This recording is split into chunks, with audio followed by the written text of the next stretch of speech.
Hey everybody, Peptide Buddy here. Today we're going to react to a conversation Joe Rogan had with Stanford neuroscientist Andrew Huberman about BPC-157, one of the peptides that started it all here on the channel.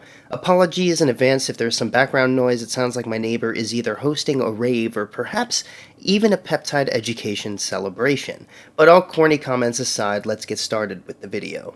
So anyway, more about peptides. Yeah, so peptides are getting a lot of interest now. Yeah, BPC-157 is all the rage. It is. So peptides are just small strings of amino acids. They can act as hormones. So a hormone is a molecule that would released in one point in the body and goes and acts on a bunch of other areas of the body. There's like testosterone doesn't do one thing. It does many, many things. So it acts kind of, as we say, systemically. Peptides can act as hormones. So melanotan obviously changes the skin, changes libido, all sorts of things. There are peptides like GP-157, gastric peptide 157. This is a peptide that is naturally made by the body, but people have synthesized and turned into a compound that they take and inject that does seem to have the ability to repair damaged tissues of various kinds. It mimics some of the downstream effects of growth hormone.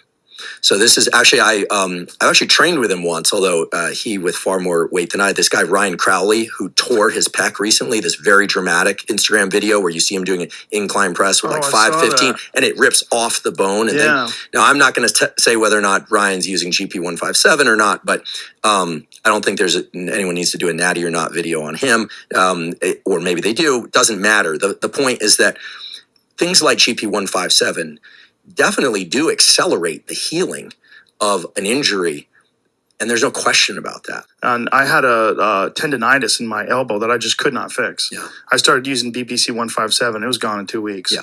A lot of people are using GP-157. What is the difference between BPC and GP-157? BPC is a different, I think it's either a different string of amino acids, or something related. So I really do like Andrew Huberman. I think he's a great public speaker and has done a lot of cool research on this interface between science and human health optimization. That said, I do have some critiques about what was discussed in this video and some things that I don't know are entirely accurate. Let's start with the most apparent thing.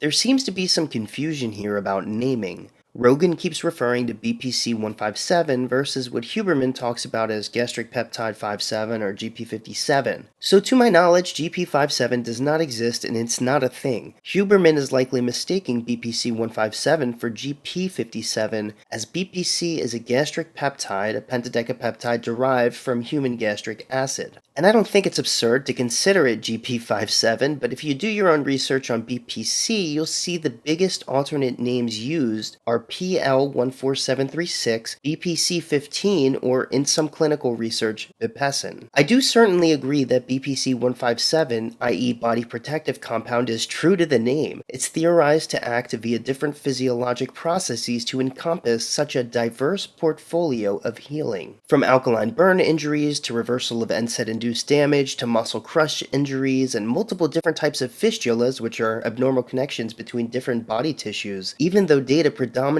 includes rodent models, BPC-157 without question shows huge promise in its ability to diffusely heal different types of injuries. And I'm not particularly surprised Joe Rogan has found success with it. Huberman also states that it exhibits properties similar to effects of growth hormone. I don't wholeheartedly disagree, because recovery is a perceived effect of GH and IGF-1. However, I don't think it mimics these effects per se, mostly because unlike sermorelin, tesamorelin, ipamorelin, and all of their similar friends, BPC-157 doesn't mimic scientifically any part of the GH-RH pathway. On top of that, the mechanisms by which it's thought to induce the effects of healing are thought less so to be involved with generalized growth, and instead are thought to be more intertwined with biochemical processes that improve blood flow, like angiogenesis or formation of new blood vessels, increasing nitric oxide synthesis, and modulating different stages of wound healing, among other things. I will say that BPC-157 induced increased expression of GH in tendon fibroblasts in one study, so it's not out of the question that BPC-157 interacts with growth hormone in some way. But I worry Huberman's terminology could be a bit deceiving to some, as these growth hormone releasing peptides are incredibly popular as well. That said, this was a quick one. If you want to see more research-derived content on BPC-157, I encourage you to subscribe to this channel and watch these different videos because I've got plenty. I hope you enjoyed this video. Please give us a like and a subscribe if you did, and I'll catch you soon in the next one.